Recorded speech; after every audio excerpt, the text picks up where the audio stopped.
And so, what I saw, or what we are able to also see, is not just what the physical eyes see. When we're with Source, as Source, the Source, when we have no impediment to that understanding or that awareness, when we're that authentic, when we can be that authentic with ourselves, we can also see God within the person, the scene, in the scene, as the scene, God. The homeless person that was perceived through the physical eyes can be perceived through the pineapple gland, the pineal gland, the inner eye. I don't even like to say the, pineal gland, but just the inner eye. So what I see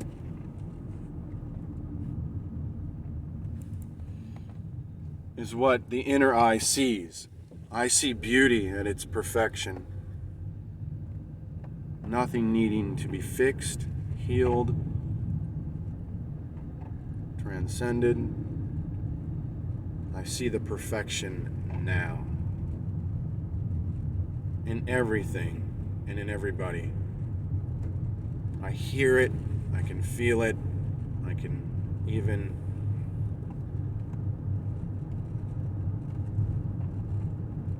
claim to know it.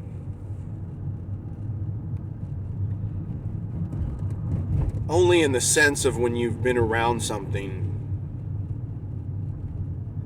your entire existence, you tend to know it. Not that I've been out of this illusory state my entire life. No. I've been caught up in the illusion of separateness my entire life. It isn't until now that I've been able to drop the mind and the ego. I would even ask preachers and other people, how do you die to the self? How do you die to the mind?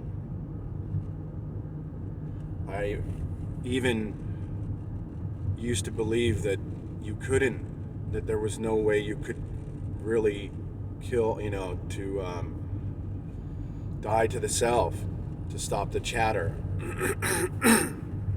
going on in the mind. And so through months and I don't know, maybe even years of believing that, I finally gave in to being willing, because we're all sort of naturally lazy, but I am to an acute way, right? I am more lazier than anyone else in the world. I want to find the most least resistant path down the hill like water. Everyone else says they want to, but I actually want to. Like, I'm more lazy than you. And so I sat with the chatter for a long time because I didn't want to control my thoughts. I didn't think I could control my thoughts.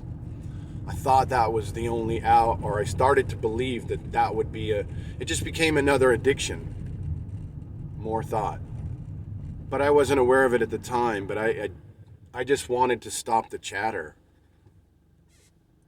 I just wanted to stop the mind talking a bunch of useless BS over and over. The same thing over and over. And most of what was being projected was not really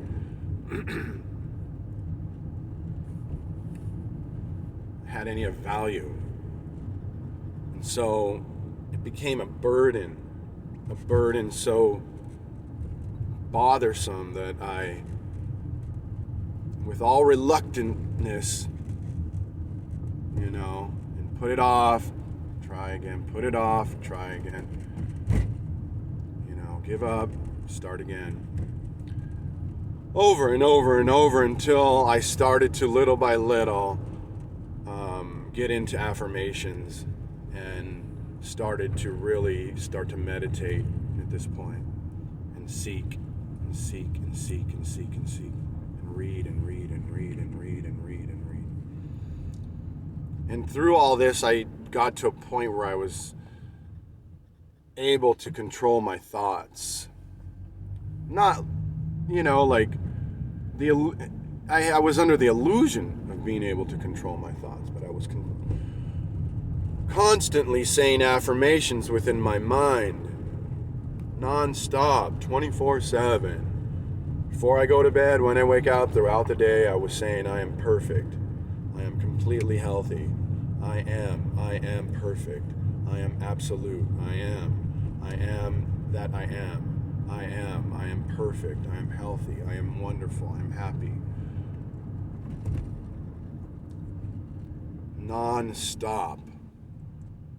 So much so that it became part of my subconscious mind, I guess you can call. There's really no levels to the mind, but in a dualistic conversation, the subconscious mind sort of took over, and I no longer had to make these affirmations, but these affirmations were being repeated within my mind with little to no focus or awareness.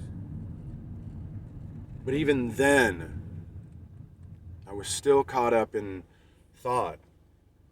So the projector of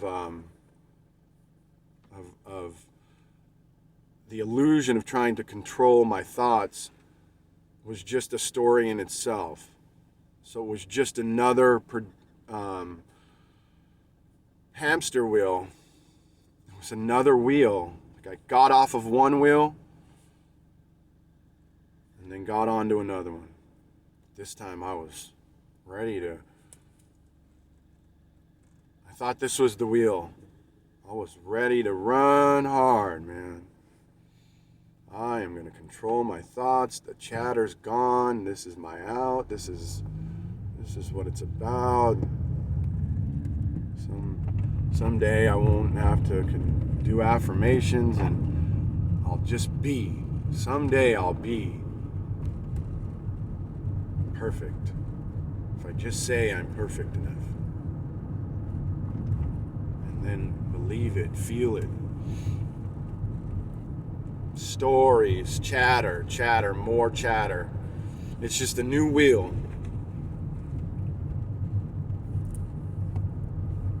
Necessary, maybe. For me.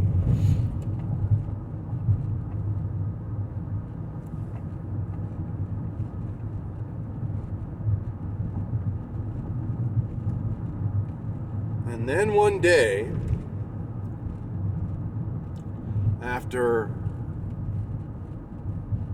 moments of honesty, what does it mean to be honest with yourself?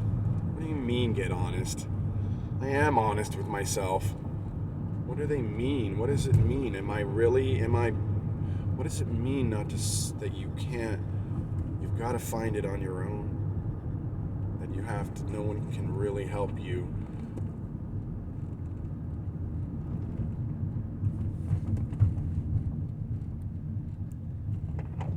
So I kept throwing that back around in my mind. What does it mean to get honest?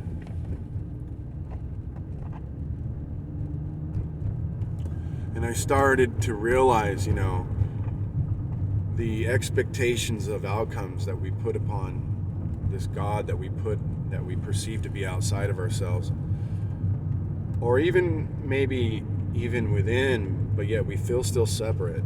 We don't feel complete or whole. We still feel like we're in a state of becoming, even though we may perceive God to be within. And so we still project outcomes. We still want to be part of the answer from God.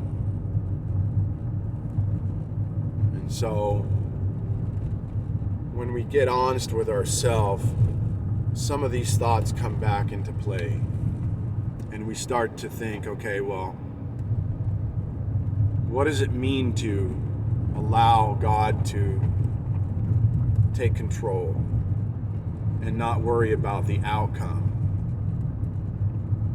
Not be concerned about how or why or what transpires or what happens or what's manifested from the thoughts and desires and wishes and hopes and dreams and emotions that we put forth out here in the world. What does it mean to let go of the answer to the request, to the prayer?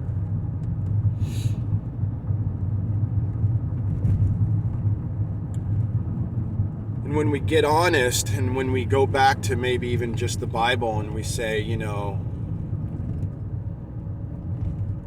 I'll go into the furnace. I trust with all my heart in what you're saying, that I'm not the body, that I'm one with you, God, and I trust in your will. So I'm willing to go in the furnace. I trust that you won't burn me, that I won't get burned. But even if I do, I still trust in you. Kind of like that. I don't know. But it's something that you need to go, it's something that you need to throw around. Something that you need to toss up and look at. Because getting honest and truly surrendering, there can't be any half-wit surrendering. My dad would say, if you're going to do something, don't do it half-assed. We don't do shit around here halfway. We do it all the way. So we wouldn't use vacuums. Well, the vacuums we have are either broken anyway, but we would vacuum the floor with our fingers. Pick up every single little thing with our fingers. And we wouldn't do it halfway, we would do it all the way.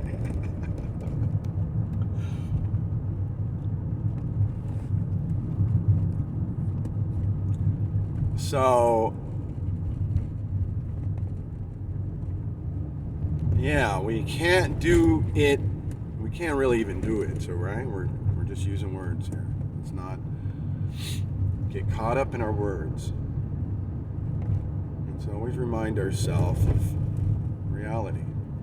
So anyway, yeah, you can't enter the kingdom with half of you, or 3/4 of you, or 9/8 of you. All of you needs to be present before you can enter the kingdom. And all of you is really nothing. You have to drop everything. Everything. You can't come with no baggage. You won't fit through the door. You won't fit through the eye of the needle. The clothes on your back have to go. You have to be purely naked.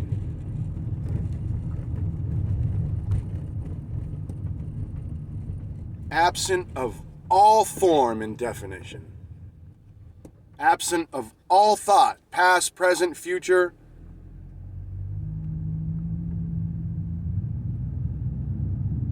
Willing to let go of any transcendent being or becoming or state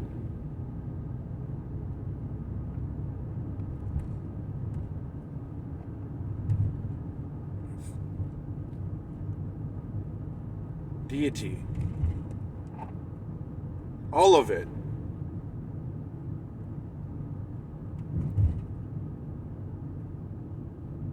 There's no titles.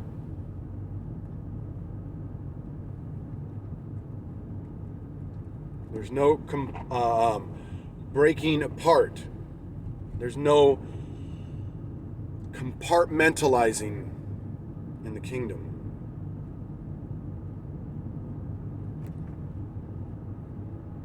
There's no unknown to know.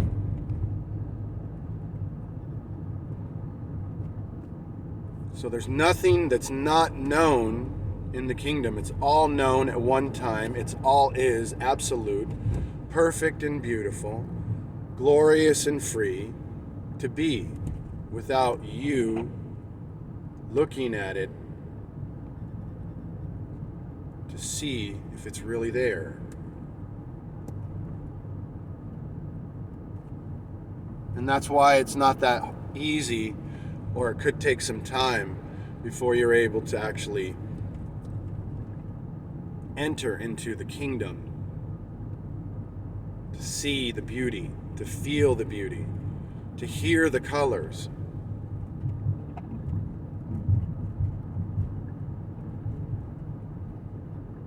To play with God. So you're no longer in a mode of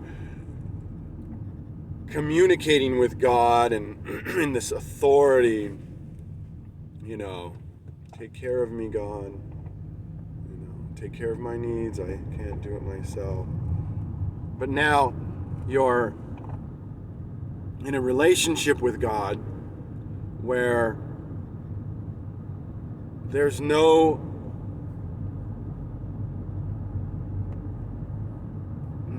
to impede God from expressing His will through you, through the body, your body and you, and through, you're not the body, but the body's being used in this illusory experience. So you're emptying all thought, and God is able to express Himself through you. And you're able to actually have now a humorous interaction with the energy. Very, very beautiful scene arises. Nothing really arose, nothing really changed. The only change was the dropping, and it's not even really a change, it's just an awareness that was there that you couldn't find. You were under the illusion of not being able to find the true you, your awareness. And so now God can speak with you.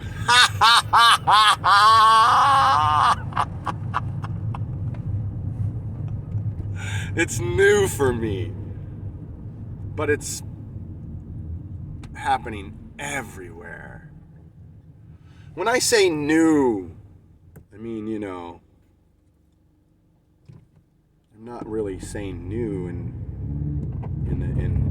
the perception of time.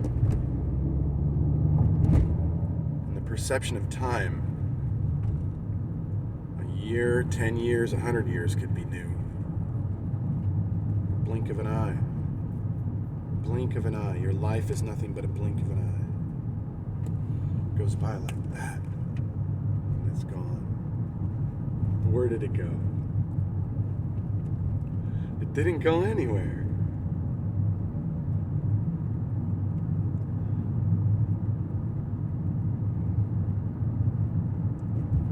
So, yeah, you got to get honest.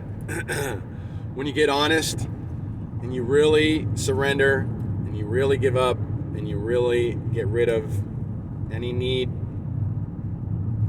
to have any part of the result, and you're willing, and releasing the need to be part of the result of the answer of the prayer has to accompany or any result, not what you want. Like, you prayed for a new job, you prayed for, a pot of gold, but you got a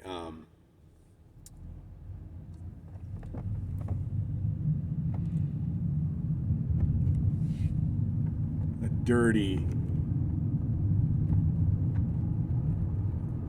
experience with a dirty person, something,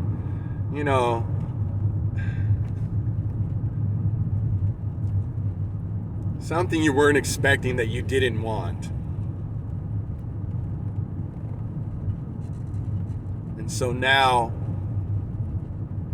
that whole idea of not being part of the result or part of the answer to the prayer, that was not really truly completely honest. So no matter what happens, no matter what comes your way, no matter how God answers, if you got to go to prison, lay down your life for the will of God.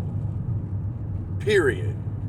Be willing to lay down your life and say, hey, I don't care what happens to me in my life.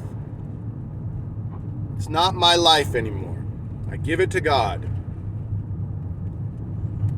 Slay me or give me what I want. Give me pleasure, give me pain. I am yours. No matter what. Get honest.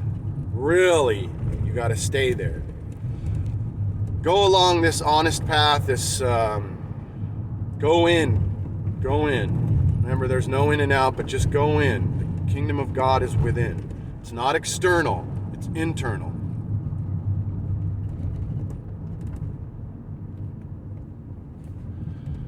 And come enjoy the kingdom of God.